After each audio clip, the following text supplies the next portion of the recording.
So, Toy Story 4 just came out and it's fantastic. And there's also a new home video release to accompany that of the trilogy, which is also fantastic and in 4K. But what isn't fantastic is the new video artwork for the new multi-screen edition, and I'm gonna get to all of them and even a few other home video artworks worth noting. So, first of all, they went for an overall digital Photoshop collage look for them to try to make them more modernized and try to give them all a similar look. But the first issue here is that the characters just don't look like they belong, and let me explain what I mean by that. For each Pixar movie, they have different models for the characters. You might think they're all replaceable, but between the first one in 1995, the second in 1999, and the third all the way in 2010, you'll find that the characters do take on a different appearance for each movie, and sometimes this is subtle, and sometimes this is more notable.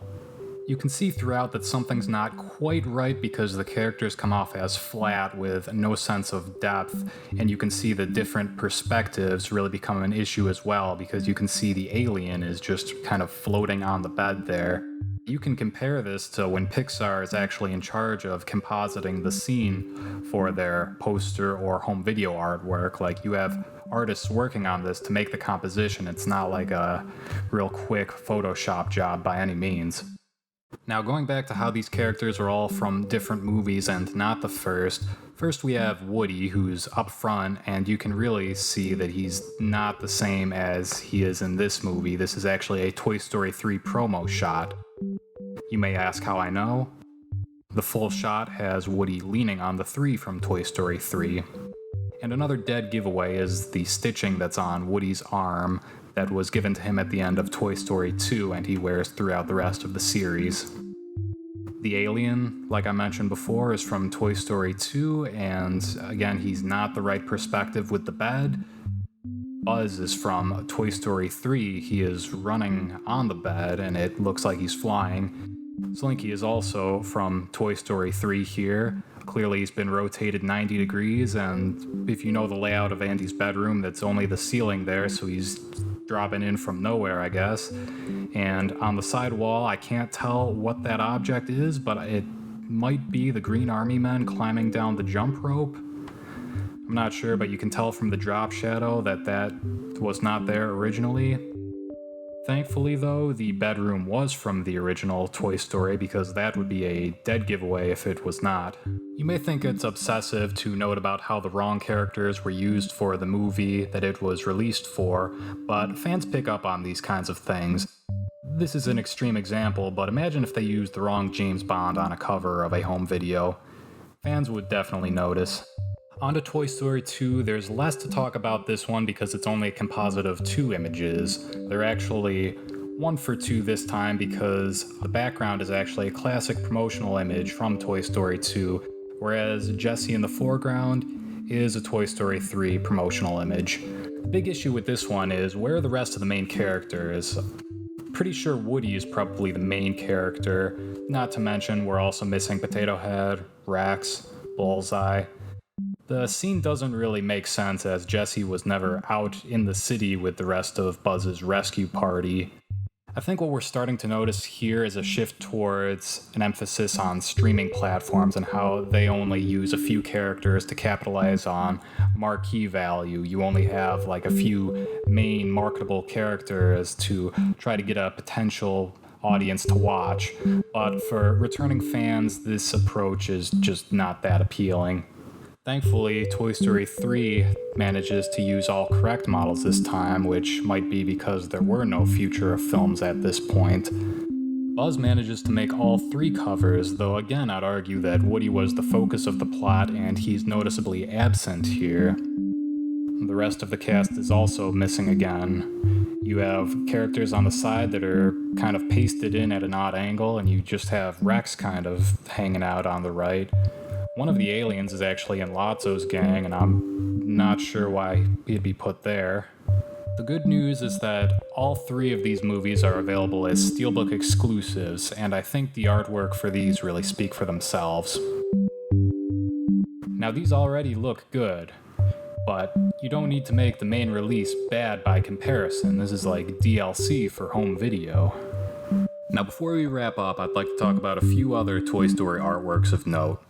First of all, the original Toy Story one-sheet theatrical poster is just about the most iconic imagery from the series. And thankfully they brought that over to the home video initially. Or did they? If you look closely, you'll see there are a few things that are off. The colors in general are a lot brighter, and Woody's frown is changed into a wide grin. Things are also generally composed based on the dimensions of the media that it's on, like VHS, Laserdisc, and even a slightly different version for the special edition so that no significant portion of the artwork is cut off. Sad to say, but I think there was more thought put into the artwork on this initial home video release than any release since. I was excited to see that the 3D Blu-ray release went back to this original artwork after years of trying to reinvent the wheel with new arts. Though the cropping was way off with Buzz's hand and all of the bottom characters were cut off, like the bottom half of Mr. Potato Head's face. Foreign versions aren't much better, with obtrusive labels and Buzz's head being cut off as well. It's more disappointing when you factor in how the Laserdisc artwork adapted to the square dimensions and gave the composition room to breathe without cutting anything off. One final note on the original artwork is that it was also used for the original DVD release and deluxe CAV Laserdisc edition. Personally, I think it would be more deluxe if it had a background, but that's just me being nitpicky.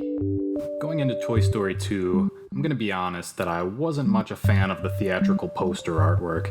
It was essentially the same as the teaser poster, which was just the characters in front of a white background, and doesn't really give you that much of a vibe or anything to go off of.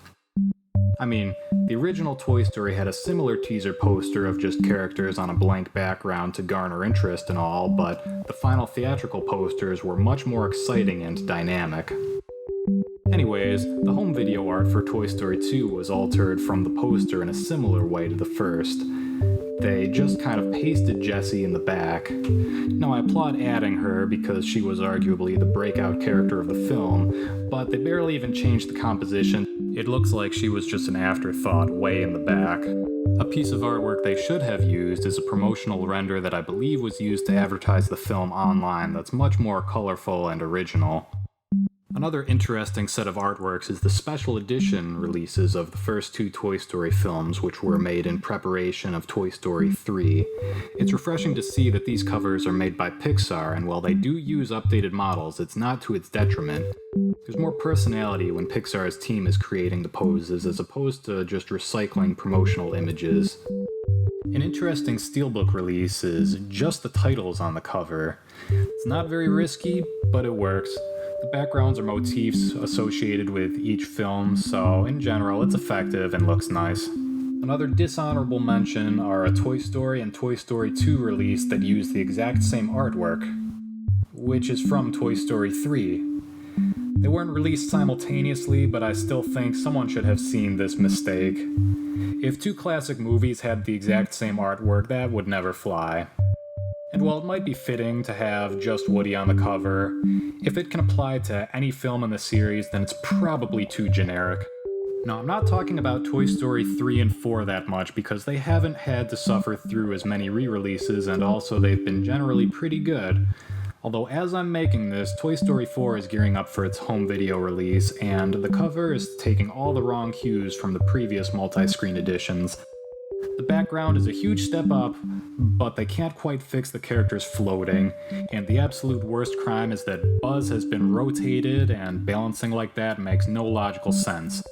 On the bright side, I saw a featured ad for the Target exclusive UHD version, and it repurposes some of the theatrical poster elements but has a new beautiful sunset background, and the lighting and shadows on the characters look worlds better. In conclusion, I don't want you to get the wrong idea. The whole Toy Story series is some of the best films of all time, and I'm not asking you to boycott releases or be nasty to any of the distributors.